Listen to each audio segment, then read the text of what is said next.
जय श्री कृष्ण, जय श्री राधे। कार्तिक महात्म्य का 16वां अध्याय।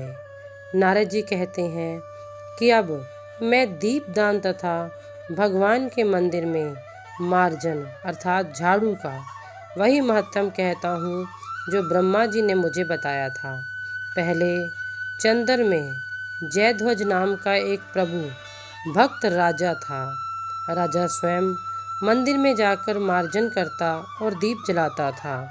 एक समय राजा पुरोहित स्वयं राजा को यह काम करते हुए देखकर विस्मय से पूछने लगा कि हे राजन, भगवान को प्रसन्न करने के लिए अनेकों भक्ति के कार्य हैं, परंतु आपकी श्रद्धा मंदिर में मार्जन तथा दीप जलाने में इतनी अधिक क्यों है?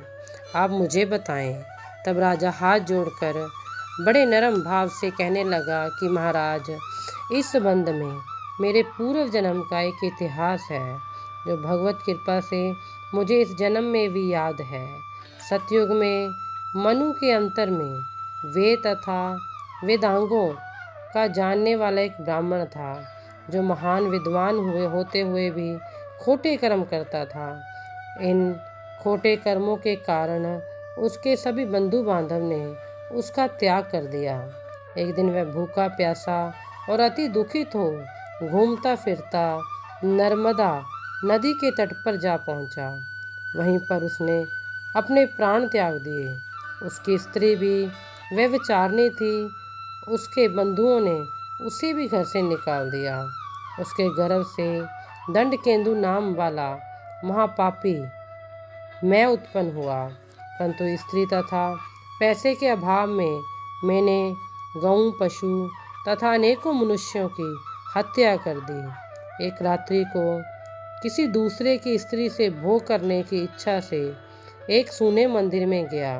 वहां जाकर कपड़े से स्थान साफ किया, फिर दीपक जलाया।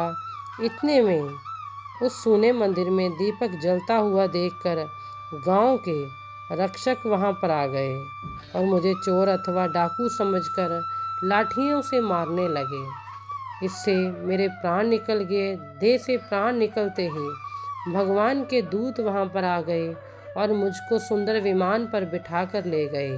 कार्तिक के महीने में भगवान के मंदिर में दीपक जलाने से, झाड़ू लगाने से मुझे इतना फल मिला कि कई कल्पों तक स्वर्ग में सुख भोगकर फिर चंद्रवंश में मैंने जन्म लिया।